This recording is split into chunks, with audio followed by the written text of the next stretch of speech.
अगर देश में, मैं तो कहूंगा दुनिया भर में देखोगे, अगर 90 बार किसी के नेतृत्व में चुनाव हारने का रिकॉर्ड है तो श्रीमान राहुल गांधी जी के नेतृत्व में हारे हैं। और पार्टी के अंदर भी राहुल गांधी जी के नेतृत्व पर सवाल खड़े होते हैं। अब जब वो चुनाव हार जाते हैं तो ईवीएम पर प्रश्न चिन्ह खड़ा करते हैं, तो कभी वोटर्स पर ठीकरा फोड़ते हैं।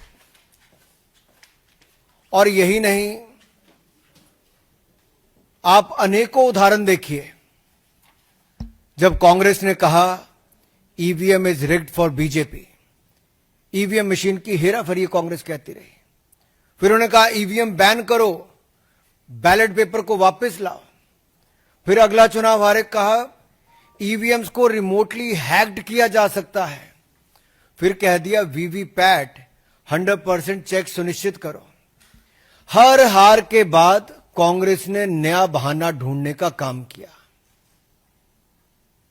आत्मचिंतन, आत्मनिरीक्षण कांग्रेस ने नहीं किया, लेकिन आरोप ईवीएम इलेक्शन कमीशन से लेके संवैधानिक संस्थाओं पे बार बार लगाते रहे। और अब बिहार चुनाव हारता देखकर कांग्रेस पहले ही विपक्षी दलों के साथ मिलकर झूठे आरोप लगाने में लगी है। कल कुछ कांग्रेस के लोग कह रहे थे राहुल गांधी जी और विपक्ष के नेताओं ने बवंडर खड़ा किया। अरे भाई, बवंडर नहीं बलंडर है, और मैं बताने वाला हूं कैसे। जितने आरोप आज तक लगाए, मैं राहुल जी को यही कहूंगा, धूल चेहरे पर थी पर आप आईना साफ करते रहे। और एक एक करके इनको बताना जरूरी इसलिए भी है कि 1952 से अगर हम शुरुआत करें तो चोर चोर मुसेरे भाई मिलकर वोट की चोरी की दुकान चलाई। यानी कि कांग्रेस सीपीआई ने मिलकर संविधान निर्माता, एक संत जैसे नेता डॉक्टर भीमराव अंबेडकर जी को चुनाव हरवाया। और चुनावी भ्रष्टाचार की नींव कांग्रेस ने पहले चुनाव से 1952 में ही रख दी थी। डॉक्टर बाबा साहब अंबेडकर को हराने का काम किया कांग्रेस सीपीआई ने मिलकर किया। और आप रिकॉर्ड चेक करिए, 74,333 वोट खारिज किए गए, जबकि डॉक्टर भीमराव अंबेडकर जी मात्र 14,561 वोट से हारे थे। कांग्रेस ने तो संविधान निर्माता एक दलित नेता को पहले चुनाव में निपटाने का काम कर दिया। और 21 अप्रैल 1952 को डॉक्टर अंबेडकर ने 18 पेज की याचिका दायर की। आप कल्पना कीजिए, जिन्होंने संविधान बनाया था, एक कांग्रेस और एक परिवार ने उसी संविधान निर्माता को चुनावों में धांधली करके हरा दिया। यह चुनावी भ्रष्टाचार का पहला उदाहरण। आगे बहुत सारे उदाहरण हैं। मैं चाहूंगा कि एक स्लाइड शो करके आपको, अगर इससे प्रेजेंटेशन देके अगर आप अनुमति देंगे तो मैं आपको बताना चाहूंगा।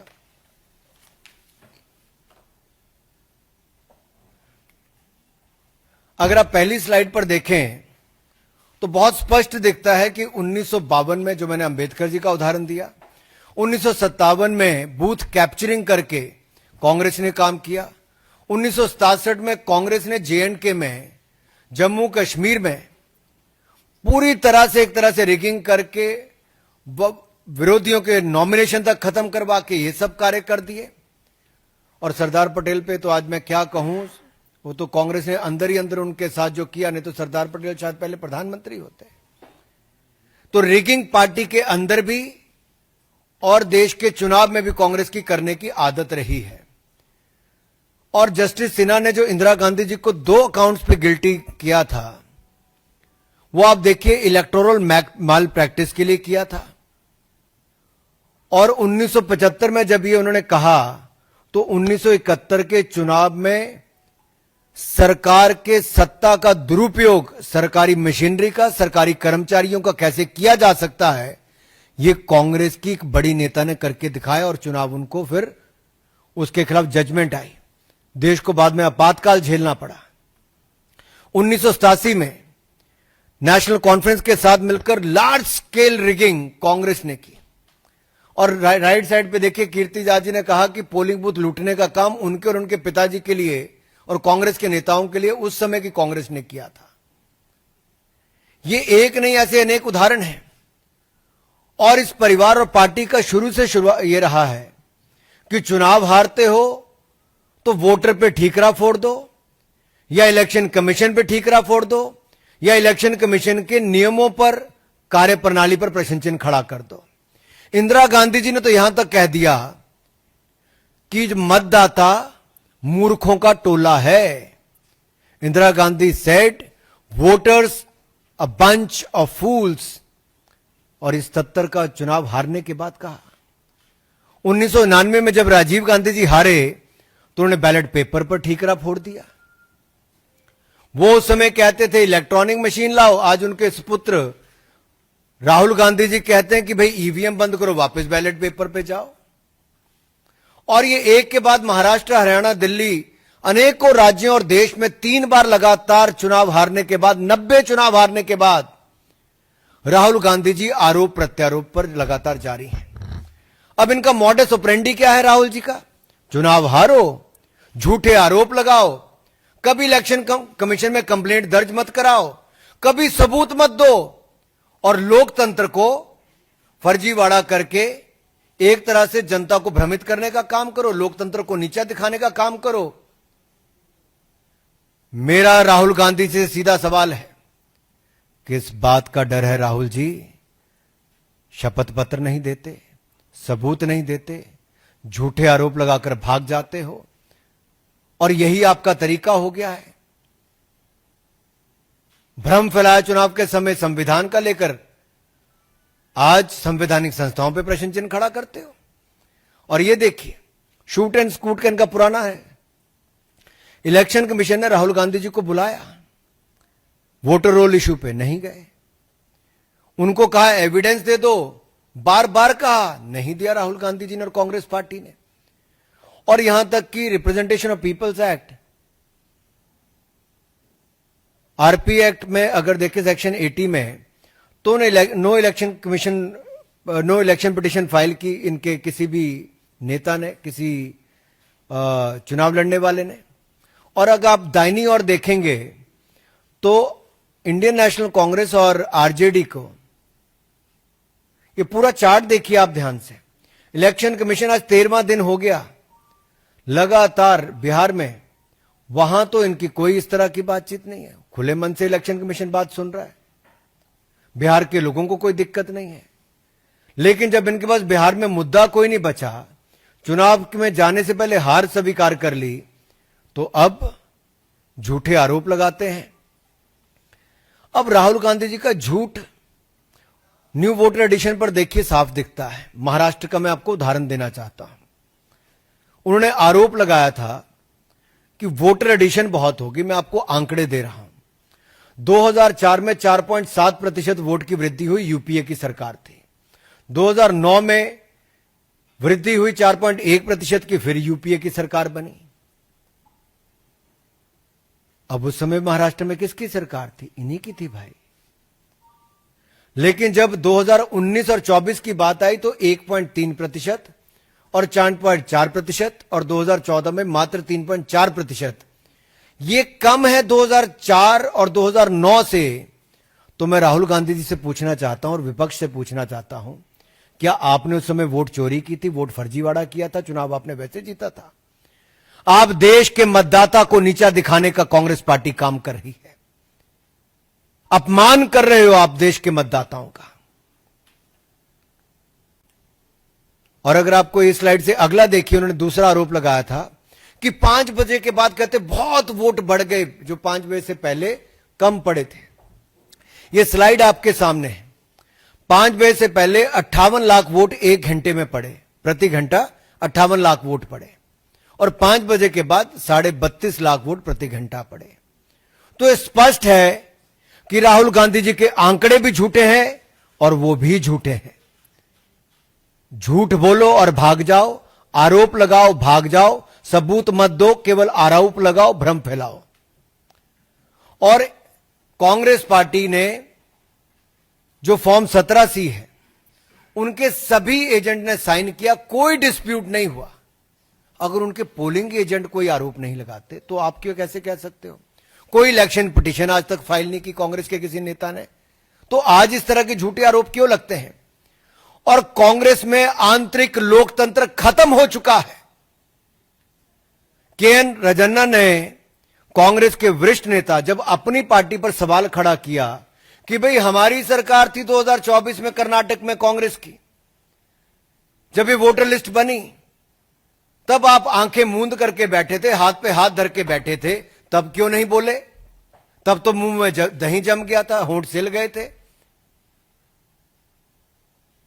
जब उन्होंने बात कही तो उनको नोटिस नहीं दिया। फिर एक बार दलित नेता के ऊपर गाज गिरी।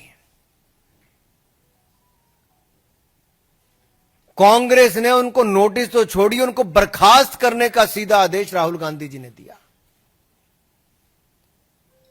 कांग्रेस में आंतरिक लोकतंत्र खत्म हो चुका है। और देखिए, इसमें भी आंकड़े आप दाहिनी तरफ देखिए, धुले सीट पे मैं बता रहा हूं आपको स्पष्ट दिख रहा है कि कैसे माइनॉरिटी डोमिनेटेड मालेगांव सेंट्रल में 1,94,000 वोट जो एक विधानसभा में पड़े, उसने एक तरफा कर दिया, जबकि बाकी 4 विधानसभाओं में 1,90,000 की हमारी लीड थी। तो ऐसा तो कई है। और ये सब तब हो रहा है जब राहुल गांधी जी को और विपक्षी दलों को अपने घुसपैठिए वोट बैंक पर नजर है, उनको बचाना चाहते हैं। ये तुष्टीकरण की राजनीति, ये बार बार कांग्रेस की और विपक्षी दलों की तुष्टीकरण की राजनीति आती है। ये एक वर्ग को देखकर अपना वोट बैंक साधते हैं और उसके लिए किसी भी हद तक भय भ्रम फैलाने का काम करते हैं, झूठे आरोप लगाने का काम करते हैं, और एक घुसपैठ करने वाले को संरक्षण देने का लगातार काम पीढ़ी दर पीढ़ी और दशक दर दशक ये कांग्रेस ने करने का काम किया है। और जब SIR लाए कि ये जो फर्जी वोट अगर बनते हैं तो उसकी सफाई हो, सच्चे भारतीयों को, पक्के नागरिकों को वोट का अधिकार उनका ना छिने, लेकिन जो घुसपैठिए हैं, जो फर्जी वोट बना है, उनके वोट को खत्म किया जाए, तो उसका विरोध कांग्रेस पार्टी करती है। आखिरकार हिंदुस्तान के लोगों के वोट को नीचा क्यों दिखाना चाहती है कांग्रेस और विपक्षी दल? ये घुसपैठियों के वोट बैंक पर राजनीति क्यों करना चाहते हैं विपक्षी दल? क्या हिंदुस्तान के मतदाताओं ने बार बार कांग्रेस को नकारा तो अब केवल अपने घुसपैठिए वोट बैंक तक ही सीमित होना चाहती है कांग्रेस? और ये टाइम्स ऑफ इंडिया की, इकोनॉमिक टाइम्स की हेडलाइंस मैंने आपको दिखाई है। अगर आप अगले में देखेंगे, मैं तो आपको 5 पैटर्न बता रहा हूं कैसे घुसपैठिए वोट बैंक पर जो डुप्लीकेट वोट है, फेक एड्रेस है, फेक रिलेटिव है, मैनिपुलेटेड एज कहें या गलत एज छप गया, और मास वोटर एडिशन जो है, मैं उस पर आपको एक उदाहरण देता हूं। डुप्लीकेट वोट का देखिए आप, रायबरेली नाम तो सुना होगा आपने, राहुल जी ने भी सुना होगा। रायबरेली में मोहम्मद कैफ खान, बूथ नंबर 83, 151, 218, सब जगह इनका नाम है, नाम सेम है, बस बाप का नाम भी सेम है, लेकिन वोट 3 पोलिंग बूथों पे बना हुआ है, 83, 151, 218 में। अगला देखिए fake address, 47 voter ID Diamond Harbour में। अभिषेक बनर्जी जी, डायमंड हार्बर में 47 वोटर आईडी हाउस नंबर 189 के पोलिंग बूथ 131 पर रजिस्टर हुए हैं। ये रायबरेली में हुए हैं जो 47 वोटर आईडी, और डायमंड हार्बर में मल्टीपल रिलीजन के एक ही घर नंबर 0011 पे, बूथ नंबर 103 पे, फाल्टा असेंबली में, डायमंड हार्बर जो लोकसभा है वहां पे रजिस्टर हुए। और नाम भी अगर आप पढ़ेंगे तो अगर रायबरेली के पढ़ूं तो मोहम्मद इस्लाम है, मोहम्मद इरफान है, मोहम्मद कासिम है, फिर साफिया मोहम्मद कासिम है, फकरून निहा है, मोहम्मद कबीर है, श्रीमती फरीदा बानो है, शकील अंसारी है, मोहम्मद अयूब है, सबनम है। ये सारे नाम रायबरेली के हैं। राहुल जी को कभी ये नाम नहीं दिखे, सोनिया जी को कभी ये नाम नहीं दिखे कि 47 वोटर आईडी एक ही घर पे कैसे आए। राहुल जी, आप तो कई सालों से वहां पे वोट मांग रहे हो। अगले पे देखिए, फेक रिलेटिव की आप बात करते हैं। खुर्शीद आलम एक ही रहता है, लेकिन इनका बाप बार बार बदल जाता है। खुर्शीद आलम वहीं रहते, बाप बदल जाता है भाई वोटर लिस्ट में। अगर आप देखिए कहां पे, डायमंड हार्बर में। अभिषेक जी जाइए, कभी मिलके तो आइए और पता कीजिए क्या खुर्शीद आलम के पिताजी एक ही हैं कि अलग अलग बदल गए हैं, और इनका नाम कैसे बार बार बदल गया है। और यही नहीं, जो आप ज्यादा उम्र के वोटर्स की बात करते हैं, तो कैसे निलंबर में, वायनाड में, और वायनाड में तो मुझे भाई साहब, श्रीमान राहुल गांधी जी 2 बार चुनाव लड़े, श्रीमती प्रियंका गांधी जी 1 बार चुनाव लड़ी। तो दोनों से मैं पूछता हूं, ये जो नए वोटर की एडिशन हुई है 102, 101 साल, 99 साल, ये नए वोटर है, तो आपने तो 3 बार वोट ले लिया भाई। तो क्या आपने अपने बीएलए से, अपने पोलिंग बूथ एजेंट से, या आपने वोट मांगे, आपने कभी नहीं देखा? तो कैसे हुआ ये? और आगे देखिए, मास वोटर एडिशन की बात करूं, 301/1724 में से 301 बूथ में डायमंड हार्बर में 15% वृद्धि हुई है पिछले 4 सालों में, और सारे टीएमसी ने जीते हैं। वे बल्क एडिशन है भाई। फाल्टा में 17, डायमंड हार्बर में 35, विष्णुपुर में 92, महसताला में 89, बाजबाज में 32। अभिषेक बनर्जी जी कहां हो आप? देखिए क्या हो रहा डायमंड हार्बर में, चेक करिए। वहां पे सरकार भी आपकी है, बीएलओ भी आपके हैं, बीएलए भी आपके हैं। तो क्या आप चुनाव इसीलिए जीत रहे हो? ये जो फर्जी वोट एडिशन के आपके अनुसार हो रही है। और जब कांग्रेस ऐसे वोट चोरी के झूठे आरोप लगाती है, तो इसके पीछे कांग्रेस का गेम प्लान नजर आता है, जो घुसपैठिया वोट बैंक। एकमात्र कांग्रेस का इसके पीछे एजेंडा है, घुसपैठिया वोट बैंक को बचाना कैसे है, एक वर्ग के वोट बैंक के लिए कैसे लड़ाई लड़नी है, राष्ट्र की सुरक्षा के साथ कैसे खिलवाड़ करना है, और सच्चे पक्के भारतीयों के वोट को नीचा कैसे दिखानी, ये राहुल गांधी जी और विपक्ष का आज का एजेंडा है। और मैं आपको आगे ये 6 चेहरे आप देख लीजिए, इनके लोकसभा के नाम देख लीजिए। वायनाड, रायबरेली, डायमंड हार्बर, कन्नौज, मैनपुरी, कोलाथुर विधानसभा, 5 लोकसभा 1 विधानसभा। अब इनमें देखिए किया क्या है। वायनाड में 93,499 डाउटफुल वोटर हैं, जिनमें से 20,438 डुप्लीकेट वोटर हैं, 17,450 फेक एड्रेस के साथ हैं, 4,246 मिक्स्ड हाउस होल्ड है, और 51,365 वोटर मास एडिशन में हुए। अब आप नाम देखिए साहब, मैमूना नाम है, बूथ नंबर 135 है, और फिर वो 115 पे भी वही है, फिर 152 में भी वही है। विधानसभा 1 है इरानाड, लेकिन पोलिंग बूथ 135, 115, 152 में मैमूना बार बार वोटर बन जाती है, लेकिन राहुल जी प्रियंका जी को पता नहीं चलता, क्योंकि उनको चुनाव जिताती हैं। और यही नहीं, 17,450 फेक एड्रेस, इसके उदाहरण आपके सामने। 52 वोटर आईडी एक ही घर पे, 52 नंबर पोलिंग बूथ पे वंडूर असेंबली में हुए। राहुल जी आप क्या कर रहे थे, प्रियंका जी आप क्या कर रही थी, आपके बीएलए क्या कर रहे थे?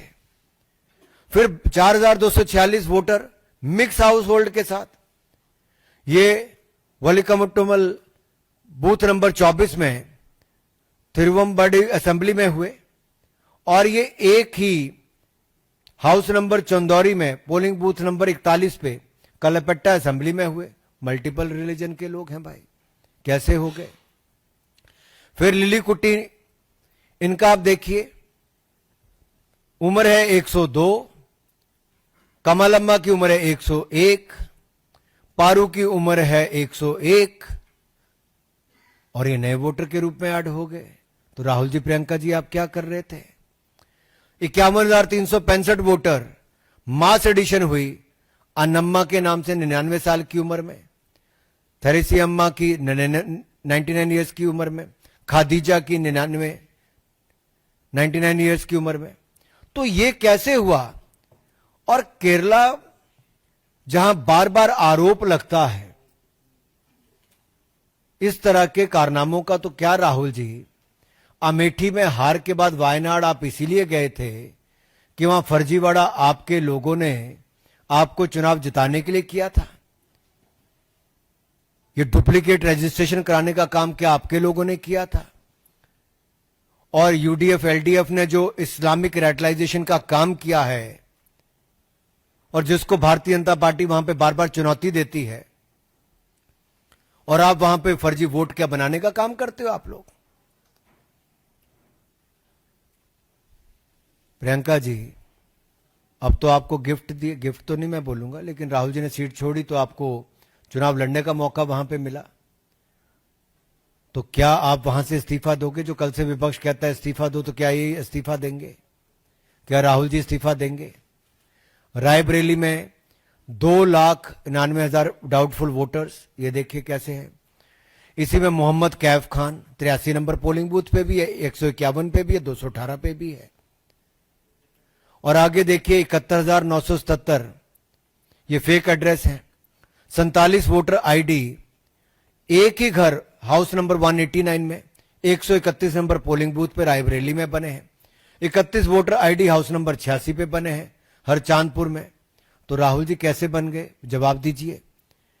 15,853 वोट अब ये बने हैं कहां पे? हाउस नंबर 7 में, फिर हाउस नंबर 4 में बने हैं, पोलिंग बूथ नंबर 292 232 में बने हैं। फिर अगला देखिए 92,747 नए वोटर्स की एडिशन हुई, मास एडिशन हुई। आप नाम सुनिए, आपको पता चल जाएगा क्या हुआ है। सैदून, नाम क्या है? सैदून 89 ईयर्स एज, अब्दुल हक 85 साल की उम्र, सद्दाम 91 साल की उम्र। तो सैदून, अब्दुल हक, सद्दाम 99, 85, 91 साल की उम्र में पहली बार के वोटर बताते हैं। मोहम्मद याकूब 92 साल, हसमतून 85 साल, ये नए वोटर आपके बन जाते हैं। अब इस तरह से फेक बर्थ सर्टिफिकेट आप लोग दिलाते हो, वोटर आप लोग बनवाते हो, फर्जीवाड़ा आप लोग करते हो। और जब इलेक्शन कमीशन इसकी सफाई की बात करता है कि ऐसी इंटेंसिव सफाई चलनी चाहिए, कार्रवाई होनी चाहिए, तो आप अपने घुसपैठी वोट बैंक को, एक स्पेशल वोट बैंक को बचाने के लिए आप रिफॉर्म्स को रोकने का काम करते हो। और ममता बनर्जी जी से मैं सवाल पूछना चाहता हूं भाई, आप 2005 में लोकसभा में, मुझे आज भी याद है, स्पीकर की चेयर के पास जाके फेंक दिए थे उन्होंने कागज जोर से, और कहा था बांग्लादेशी घुसपैठियों को वोट बैंक बन रहा है और ये लिस्ट में उनके नाम है, आप लोग रोकने का काम नहीं करते हैं। तो ममता बनर्जी जी, आज अगर सफाई होने का काम होता है तो फर्जी घुसपैठिए जो वोट बैंक है उसकी सफाई अभियान पे आप रोक क्यों लगवाना चाहते हो? क्या तब आप दिखावा करते थे और आज घुसपैठिए वोट बैंक को बचाने के लिए ममता बनर्जी जी घड़ियाली आंसू बहा रही हैं? क्या राहुल गांधी जी वोट चोरी के आरोप में अपनी इस्तीफा देंगे? डायमंड हार्बर पे आ जाते हैं साहब, छोटा मोटा वोट नहीं, 2,59,779 वोट, और ये सारे आंकड़े देखिए सामने। अब डुप्लीकेट वोट कौन है? जाकिर हुसैन मोला, साबिद अली मोला, मौला ही मौला है। कोई जाकिर है, कोई साबिद अली है, कोई शबाना खातून है, और शाबिदा खातून तो एक नहीं। अभिषेक जी की कृपा से, अभिषेक जी की कृपा से कहां कहां पहुंच गए सारे। एक सेकंड, ज्यादा आगे चले गए भाई।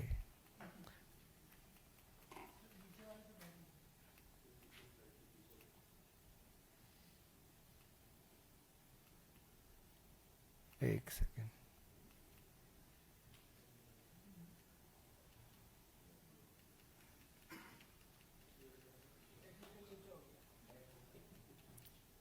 पश्चिम बंगाल की बात आई तो पहुंच गए ठीक जगह। तो वापस आते हैं अभिषेक जी के जगह पे, और डायमंड हार्बर में देखिए काम कैसे है। जाकिर हुसैन मौला, सुबिद अली मौला, शबाना खातून, तीन तीन जगह इनके वोट बन गए साहब। Polling station 152, polling station 50, polling station 86 और 28 वोटर आईडी एक ही घर पे हाउस नंबर 1 पे बने, 265 नंबर पोलिंग बूथ पे, डायमंड हार्बर असेंबली कॉन्स्टिट्यूंसी में। नाम आपके सामने है, सब पता चल रहा है कौन नाम है, क्या पृष्ठभूमि है। 111 वोट आईडी एक ही घर पे 66 नंबर पोलिंग बूथ पे हाउस नंबर 97 में बने। खुर्शीद आलम, नाम खुर्शीद आलम का वही रहता है, पिता का नाम, बाप का नाम बार बार बदलता है। अब्दुल मजीद, तोजदिल लश्कर, ये बार बार देखिए अपना एजेंडा चला के इन्होंने कैसे ये फर्जी वोटवाड़ा किया है, घुसपैठी वोट बैंक। और घुसपैठ कितनी है वोट बैंक की आप देख सकते हैं। हाउस नंबर 11 में कितने वोट बने, हाउस नंबर 26 में कितने बने, ये फाल्टा विधानसभा और बिशनीपुर विधानसभा का आता है। और 225 बूथ पे फिर कितने पोलिंग वोट बने, 43,947 वोट मिक्स हाउस होल्ड में जाके बना दिए। और मास एडिशन जो हुई है, थोक में जो वोट बना है वो 56,564, सरीमन बीबी, हमीदा बीबी, सलेहा मौला, रजमन शेख, अजूफा मौला। अरे भाई, ये सारे लोगों के नाम आपके यहां पर आ गए। तो मैं आपसे सिर्फ इतना पूछना चाहता हूं कि आप आखिरकार ऐसा क्यों कर रहे हो?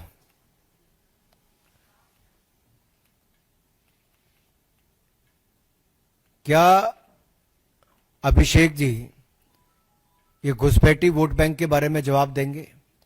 क्या वो अपना इस्तीफा देंगे, डायमंड हार्बर से इस्तीफा देंगे? मेरा सवाल केवल उनसे इतना ही है। अब अगर मैं बात करूं अखिलेश जी की, तो अखिलेश जी के भी यहां पर काफी 2,91,798 डाउटफुल वोटर हैं। कितने? अखिलेश जी के यहां पे 2,91,798 डाउटफुल वोटर हैं। और अखिलेश जी चुनाव कितने वोट से जीते? 1,70,922 वोटों से।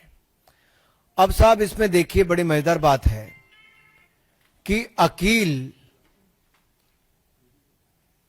का वोट यहां पे नजर आपको आ रहा है, राजू पिता का नाम मुल्ला, उसका वोट नजर आता है। और ये एक नहीं दो दो जगह नजर आता है। एक जगह अकील पिता का नाम खलील, आयु भी सेम रखते हैं, लेकिन वोट बार बार बनता है, डुप्लीकेट होके बनता है। इसी तरह से फेक एड्रेस के साथ 1,53,919 वोट बनते हैं, जिनमें से एक उदाहरण मैं आपको दे रहा हूं कि 79 वोट एक ही आईडी पे 79 वोटर आईडी बनती है हाउस नंबर 244 पे, 185 नंबर पोलिंग बूथ पे कन्नौज में। और कन्नौज आप जानते हैं किसके इलाका है। दूसरा आप देखिए हाउस नंबर 187 में पोलिंग बूथ नंबर 150 पे कितने ही वोट बन गए। और उससे अगले देखिए जबरामऊ में हाउस नंबर 7 में 484 नंबर बूथ पे कितने पोलिंग बूथ बन गए। सब फर्जीवाड़ा ऐसे किया है। फिर मास एडिशन जो हुई उसमें आपको नाम सुन के और एडिशन सुन के अपने आप पता चल जाएगा। रोजी बेगम 120 साल उम्र, मुफीद 107 उम्र, कहां पे? रसूलाबाद में, कन्नौज में। अब कल एक टी शर्ट पहन के तो आए थे, क्या इनकी टी शर्ट भी पहन के आएंगे ये लोग? क्या अखिलेश जी भी वोट चोरी के जुर्म में है, इस्तीफा देंगे? डिंपल जी की भी कहानी इसी तरह की है। 2,55,914 डाउटफुल वोटर हैं, जिनमें से 2,21,639 वोट से वो जीती है। तो क्या इनको भी इस्तीफा देना है? इनके भी वोटर देखिए, मास एडिशन में नाम क्या है? सबरी बेगम, हमदीन बेगम, शाह मोहम्मद। उम्र कितनी है? 78 साल, 78 साल, 81 साल। मोहम्मद शाहबाज, नूर मोहम्मद रहमानी, निसार बानो, 79 साल उम्र, 83 साल उम्र, 84 साल उम्र।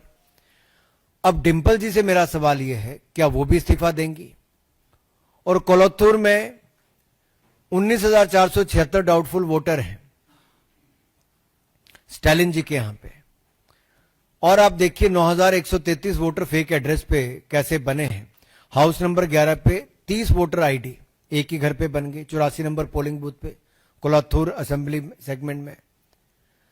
मोहम्मद अमीन, जफर अली, आरिफा, आयशी बीबी, अनवर, रईफुल्ला, रफीउल्ला, ये तीन तीन नाम, रफीउल्ला के तीन तीन वोटर आईडी बन गए भाई। स्टालिन जी कहां हो? Mister Stalin, my question to you is, how Rafiullah name appears 3 times on polling booth number 157. Is it a mistake or is it done purposefully? And similarly, such more examples are given here. अब अगर आप ये headlines को देखेंगे तो घुसपैठिए vote bank को बचाने के लिए राहुल गांधी जी एसआईआर पर प्रश्न चिन्ह खड़ा करते हैं, स्टालिन जी एसआईआर पर प्रश्न चिन्ह खड़ा करते हैं, सोनिया जी, प्रियंका जी प्रश्न चिन्ह खड़ा करते हैं, अखिलेश जी प्रश्न चिन्ह खड़ा करते हैं। लेकिन आज बड़ा प्रश्न चिन्ह अभिषेक जी हो, राहुल जी हो, प्रियंका जी हो, सोनिया जी हो, स्टालिन जी हो, अखिलेश जी हो, इन सबके लोकसभा से विधानसभा क्षेत्रों में जो वोटों का फर्जीवाड़ा और जो मल्टीपल वोट बनाए हैं, वो अपने आप में दिखता है कि इसके पीछे खेल केवल अपने घुसपैठी वोट बैंक को बचाने के लिए है। मैं आपसे इतना ही कहूंगा, महाराष्ट्र में भी मैं आपको उदाहरण मैंने दिया था। महाराष्ट्र में यूपीए के टाइम पे वोट ज्यादा ऐड हुआ, हमारे टाइम पे कम हुआ। भांडाफोड़ जब कांग्रेस के अपने ही मंत्री ने किया तो उस दलित नेता को, रंजना को इस्तीफा देने के लिए मजबूर कर दिया।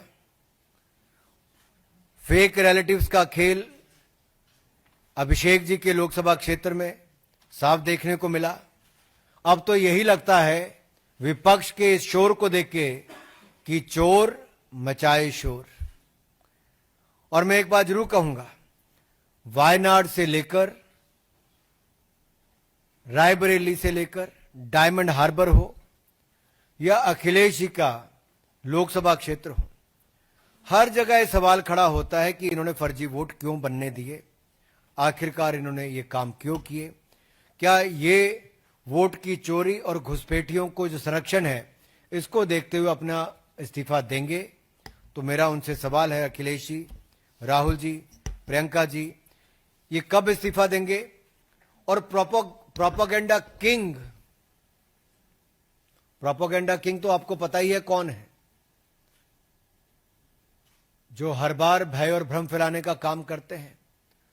और प्रोपेगेंडा किंग के लिए कोई नई बात नहीं है। चुनाव से पहले वो संविधान के बारे में भ्रम फैलाते हैं, झूठ फैलाते हैं, लोगों में प्रोपेगेंडा फैलाते हैं, और चुनाव हार जाने के बाद फिर खिसक जाते हैं, विदेश यात्रा पर चले जाते हैं। और मैं राहुल जी से कहूंगा, प्रोपेगेंडा फैलाने की बजाय अपना एजेंडा बिहार चुनाव के लिए कोई तय करें, आत्म निरीक्षण करें, आत्मचिंतन करें। और जो देश की जनता ने मोदी जी को बार बार जिताया, भारतीय जनता पार्टी को बार बार जिताया, देश की जनता को गाली देना बंद करें, देश की जनता के वोट का अपमान बंद करें। और ये जो आपका एजेंडा भारत के लोकतंत्र को कमजोर करने का है, भारत की संवैधानिक संस्थाओं पर प्रश्न चिन्ह खड़ा करने का है, भारत की संविधान संस्थाओं को खत्म करने का आपकी एक शुरुआत जो आपका एजेंडा चल रहा है, आप इस एजेंडा और प्रोपेगेंडा को खत्म कीजिए। आप कोई बवंडर नहीं मचा पाएंगे, आप ब्लंडर पर ब्लंडर ही करते जाएंगे। धन्यवाद।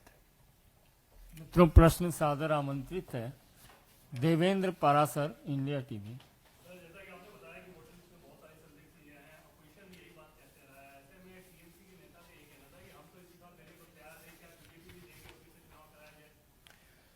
हमारा तो भारत के लोकतंत्र में, लोकतंत्र प्रणाली में, भारत के मतदाताओं में और भारत के इलेक्शन कमीशन में हमारा विश्वास है। हम मोदी जी की लोकप्रियता, भारतीय जनता पार्टी एनडीए सरकार के कामकाज पर चुनकर आए हैं। जनता ने देश की सेवा करने का मौका दिया है और पिछले 11 वर्षों में नरेंद्र मोदी जी के नेतृत्व में देश 10वें नंबर से दुनिया की चौथी बड़ी अर्थव्यवस्था बना। 25 करोड़ गरीब गरीबी रेखा से बाहर आए, गरीबों का उत्थान हुआ, भारत का लोकतंत्र मजबूत हुआ। नरेंद्र मोदी जी दुनिया के सबसे लोकप्रिय नेता के रूप में चुनकर उभर कर आए। ये सब हमने किया है और रिफॉर्म्स जब जब हम लाए, चाहे जीएसटी हो, वन नेशन वन टैक्स हो या अन्य रिफॉर्म्स हो, हमने रिफॉर्म्स में विश्वास किया है। देश के विकास के लिए, विकसित भारत के लिए जो भी रिफॉर्म्स लानी होगी हम उसके साथ खड़े हैं। और इलेक्शन कमीशन भी अगर फर्जी वोट को खत्म करने के लिए, सफाई करने के लिए एसआईआर प्रणाली को लाया है। 2003 में, 2002 में भी अगर आखिरी बार ये हुआ तो आज क्यों इस पर प्रॉब्लम खड़ी होती है? क्योंकि घुसपैठिए वोट बैंक पर जब प्रहार हो रहा है, बिहार चुनाव में कांग्रेस और आरजेडी को अपनी हार दिखती है, तो आज छटपटाकर प्रोपेगेंडा किंग एक नया भ्रम और भय जनता में फैलाने का काम कर रहे हैं। Asif ANI, Asif ANI.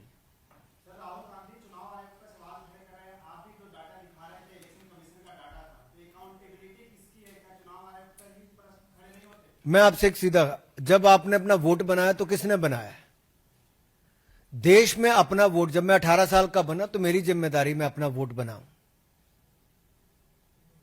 पर मुझे ये कहीं पे अधिकार नहीं कि मैं 3-3 वोट बनाऊं।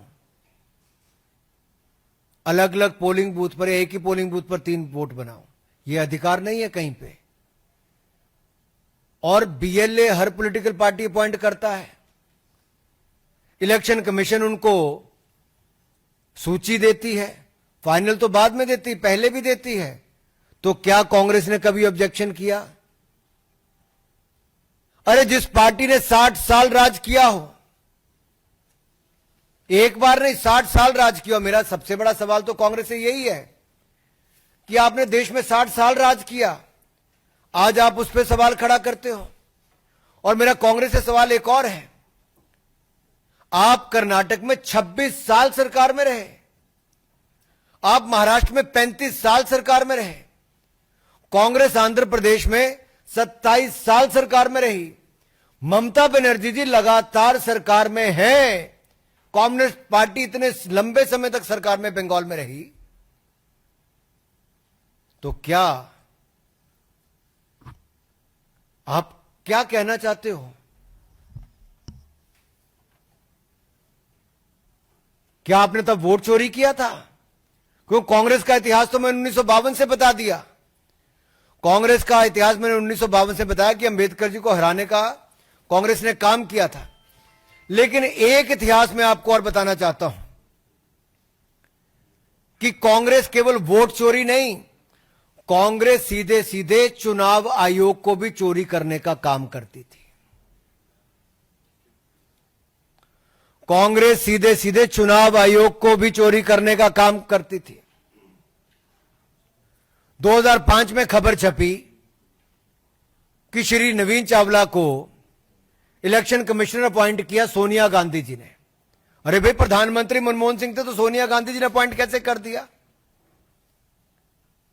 और आप याद करिए, chief election commissioner Gopal Swami ji ने रिटन कंप्लेंट की थी कि श्री नवीन चावला ने बाहर जाके फोन पे सोनिया गांधी से बात की, बाहर खबर लीक करने का काम किया। कहा था नहीं कहा था? इतना बड़ा आरोप कांग्रेस की सरकार के समय लगा।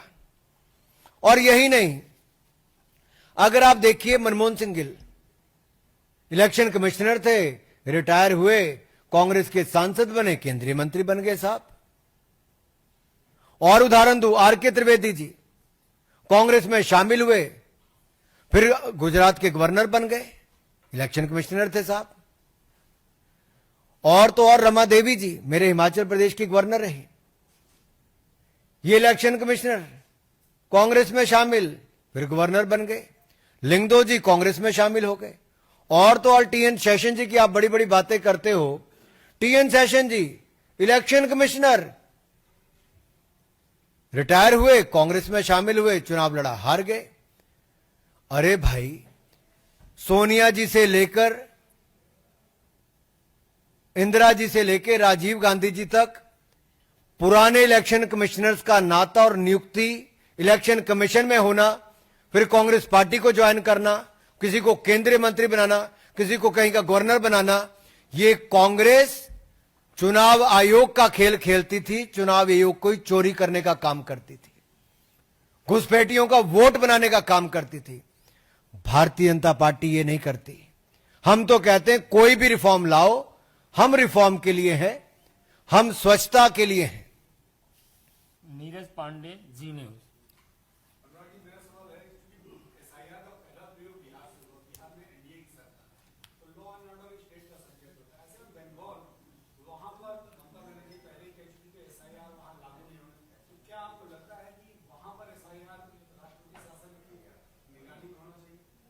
देखिए, वो इलेक्शन कमीशन को तय करना है, मैं उस विषय पे नहीं जा रहा।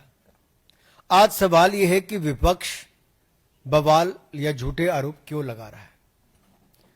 बात आ रही है एक रिफॉर्म की, मतदाता सूची में गलत नाम ना आए, भारत के मतदाता जो सही है उनको वोट का अधिकार मिले, और सच्चे और पक्के मतदाता के वोट की जो वैल्यू है, कीमत है, उसको कम ना किया जाए। क्योंकि अगर मान लीजिए एक सही वोटर ने वोट किया, उसका तो हक है, लेकिन फर्जी वोट आप जोड़कर, घुसपैठिए का वोट जोड़कर चुनाव जीतने का प्रयास करते हैं, तो भारत का रहने वाला अपने देश में अपने वोट की कीमत डूबता हुआ देखकर चुनाव को एक तरह से हाईजैक करना, जो विपक्ष का प्रयास है, उसको रोकने का काम जब इलेक्शन कमीशन करता है कि साफ सुथरा इलेक्शन हो, साफ सुथरी वोटर लिस्ट बने, तो उस पे ममता बनर्जी जी, लालू यादव जी, राहुल गांधी जी को पीड़ा क्यों होती, मेरा सवाल यह है। और लालू जी को तो याद होगा कि उनके जमाने में तो बैलेट बॉक्स उठा के ले जाते थे, बम फूटते थे, मतपेटियां लूट ली जाती थी। और ये तो कीर्ति आजाद जी खुद कहते हैं कि मेरे पिता के चुनाव के लिए कांग्रेस के नेताओं के लिए मतपेटियां लूटी गई, ये सब किया गया। पवन, टीवी 18, एबीपी।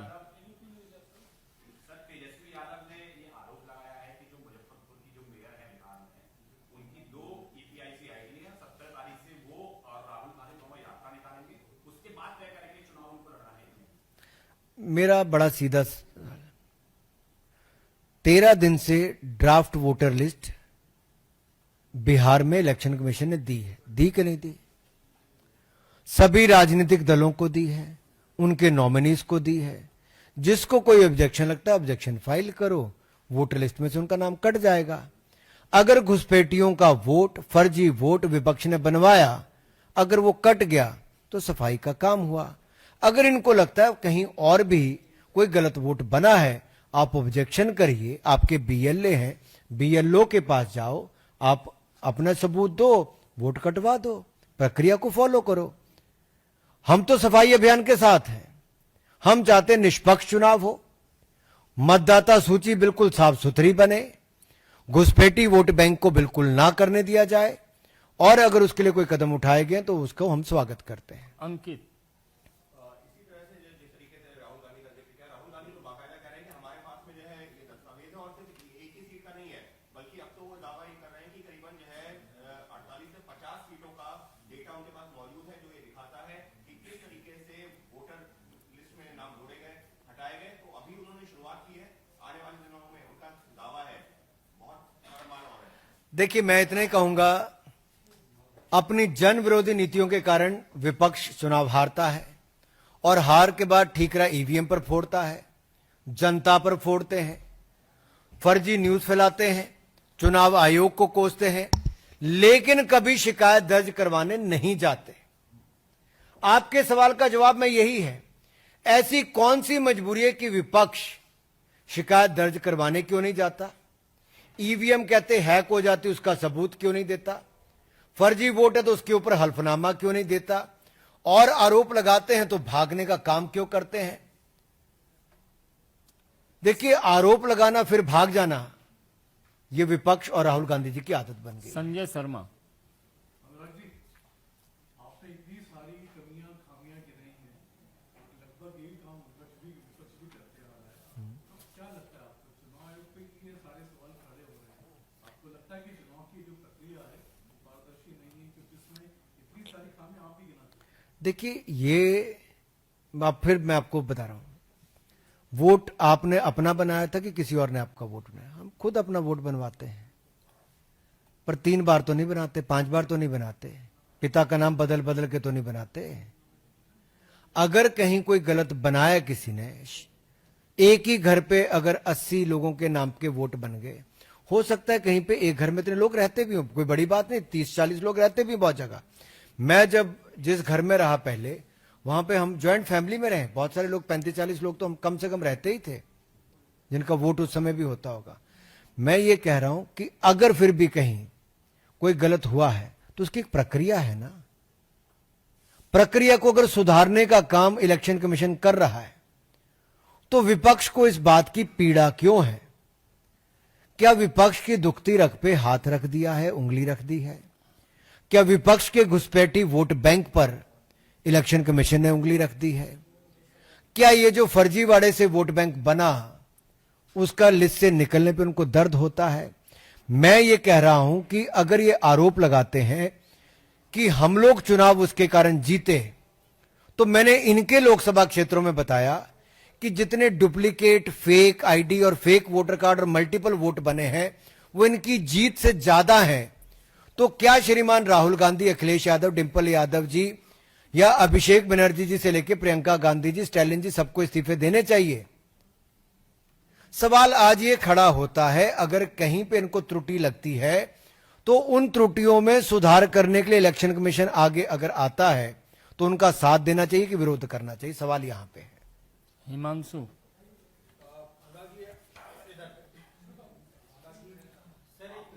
एक मिनट, आपका नाम है श्रीमान, लेकिन अंतिम में आपने नाम लिया था।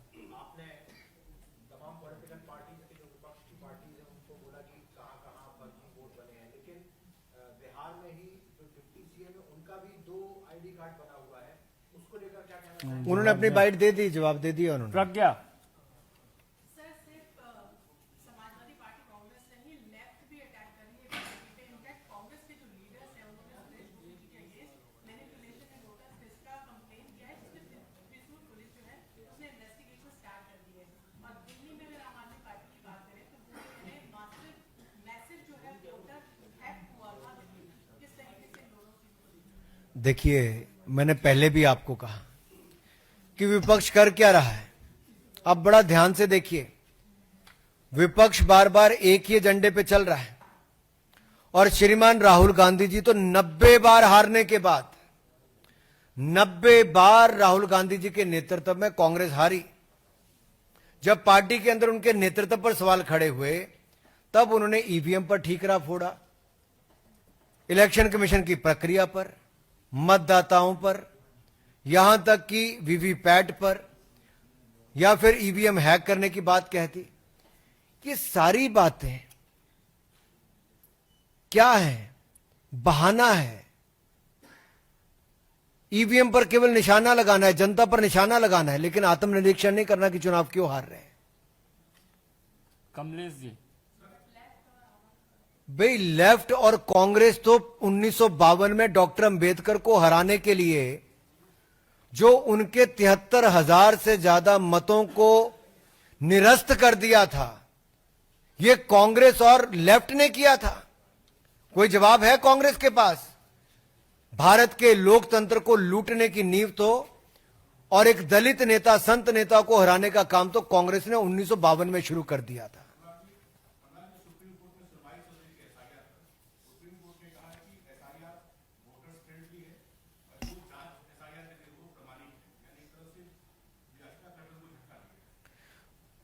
मैं धन्यवादी हूं, आपने कहा कि सुप्रीम कोर्ट ने क्या कहा। इसलिए मैंने कहा की धूल चेहरे पर थी वो आईना साफ करते रहे। तो राहुल गांधी जी, अब तो सुप्रीम कोर्ट ने भी कह दिया, थोड़ा पढ़ाई लिखाई में विश्वास करिए और किसी संवैधानिक संस्था को तो मानिए। केवल पर्ची बन के आती है, आपको पढ़ने की आदत छोड़ देनी चाहिए। अगर उनको सुप्रीम कोर्ट पर विश्वास नहीं, इलेक्शन कमीशन पर विश्वास नहीं और बार बार झूठ बोलकर हाथ जोड़कर सुप्रीम कोर्ट और अन्य कोर्टों में राहुल गांधी जी ने माफी मांगी, लेकिन आज भी भय और भ्रम फैलाने का काम करते हैं, आज भी अफवाहें फैलाने का काम करते हैं, तो propaganda king LOB, leader opposing Bharat and leader opposing भारतीय संस्थाएं, श्रीमान राहुल गांधी जी कृपया करके प्रोपेगेंडा बंद करें, सुप्रीम कोर्ट और इलेक्शन कमीशन की बात सुने, मतदाता सूची की सफाई अभियान को चलने दें, ईमानदार स्वच्छ जो सूची बनेगी उसके चलते चुनाव हों, निष्पक्ष चुनाव होंगे। आप जमीन पर जाइए, लोगों से मिलिए, देखिए बिहार में कैसे एनडीए की सरकार ने शानदार काम किया है और अगला चुनाव भी बिहार की जनता के आशीर्वाद से एनडीए ही जीतने वाली है। आमोद राय। चुनाव रिफॉर्म की बात कर रहे हैं, एसआईआर को जायज कराया जा रहा है, लेकिन कांग्रेस एक अलग राय बताती है। उसका कहना है कि पुरातन पंथ में जाया जाए और बैलेट के जरिए वोट डाला जाए, जैसे कल कंस्टिट्यूशन क्लब के चुनाव में पड़ा वैसे ही वोट डाला। मैं आपने बहुत अच्छा सवाल पूछा। देखिए,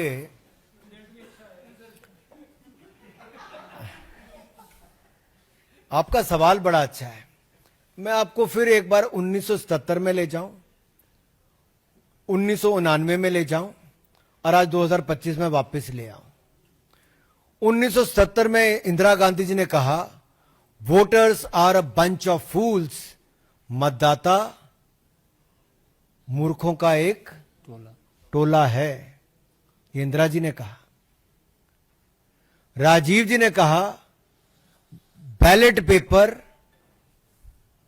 लूटने का काम होता है तो बैलेट पेपर को खत्म करना चाहिए। अब दादी ने कहा था मतदाता खराब है तो क्या मतदाता को हटा दें। पिता ने कहा था बैलेट पेपर खराब है तो बैलेट पेपर हट गया। अब राहुल गांधी जी कहते हैं ईवीएम खराब है तो ईवीएम को भी हटा दें। वो कहते हैं इलेक्शन कमीशन खराब है तो क्या उसको भी हटा दें। वो सुप्रीम कोर्ट के निर्णय पे प्रश्न चिन्ह खड़े करते तो उसको भी हटा दें। तो रखें किसको देश में? ये पार्टी और परिवार तय करे भी क्या करना है। दादी से लेके पिता पोते तक की मैंने आपको कहानी बता दी, 77 से लेके 2025 तक। कांग्रेस पार्टी तय कर ले कहां पे कौन ठीक था। पीयूष।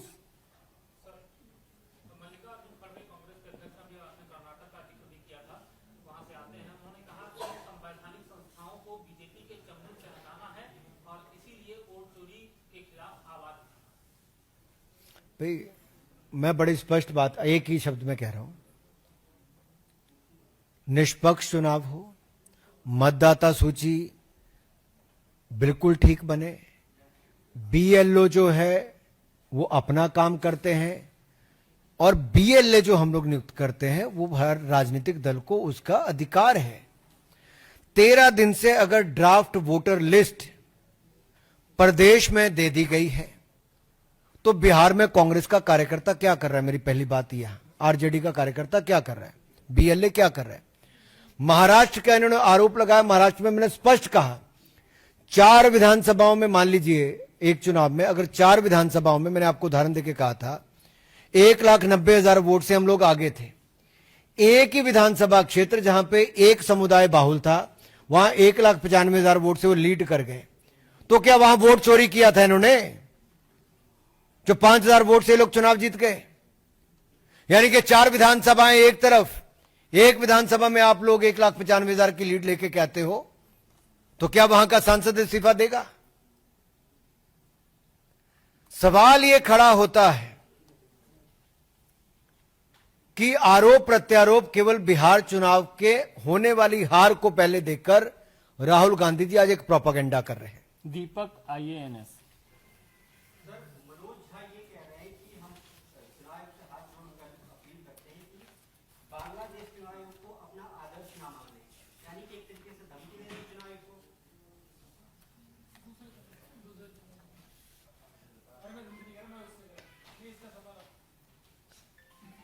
मैं ममता बनर्जी जी को इतना ही याद करवाना चाहता हूं आपके इसके साथ साथ, क्योंकि आपने कोई बांग्लादेश की बात की, तो ममता जी अगर घुसपैठ आपके राज में, अगर घुसपैठियों को इतनी संरक्षण देते रहोगे और उनके वोटर आईडी कार्ड भी और आधार कार्ड भी आपके राज में बनते रहेंगे, तो वेस्ट बंगाल वेस्ट बांग्लादेश कहीं ना बन जाए। वेस्ट बंगाल वेस्ट बांग्लादेश आपकी सूची के आधार पे, और आप अगर वोट बैंक की राजनीति के लिए घुसपैठ को संरक्षण दोगे, भारत की सुरक्षा के साथ खिलवाड़ करोगे, भारत के मतदाताओं का अपमान करोगे, तो वेस्ट बंगाल को वेस्ट बांग्लादेश बनाने की स्थिति की ओर मत लेकर जाओ।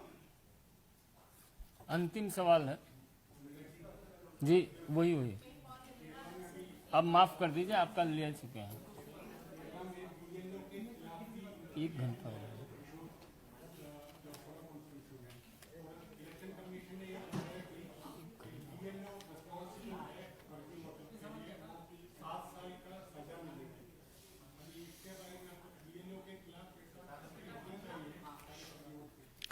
बीएलओ कहां से होता है?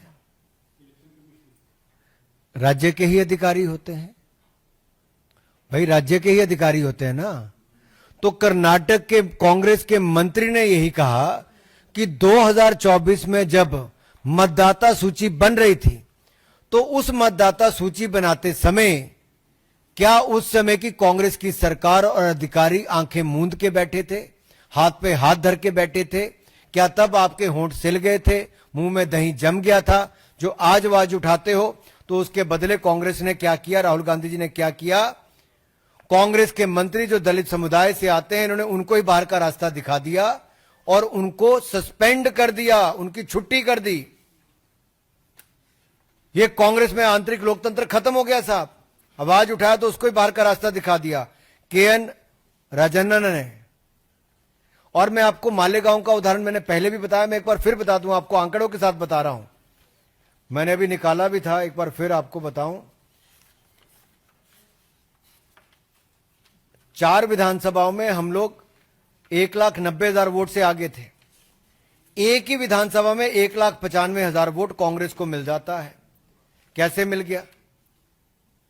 1,94,327 वोट, ये देखिए 1,94,327 वोट, और माइनॉरिटी डोमिनेटेड मालेगांव में मिला, यानी कि 94.92% वोट कांग्रेस को मिला। बीजेपी को मात्र 2.21% वोट मिला, 4,542 वोट, और हम लोकसभा हार गए। तो क्या यहां के कांग्रेस के सांसद को इस्तीफा देना पड़ेगा? मुझे लगता है विपक्ष को एक बार फिर सोचना चाहिए, और इलेक्शन कमीशन ने जो एसआईआर की मुहिम चलाई उसका साथ दें। सुप्रीम कोर्ट ने भी कहा है, विपक्ष भी साथ दें, निष्पक्ष चुनाव हो, अच्छे चुनाव हो। बिहार भाजपा एनडीए जीतेगी, ये तय है, जनता ने मन बना लिया है। इसलिए कांग्रेस ने भी मन बना लिया है कि पहले से विरोध करना, झूठे आरोप लगा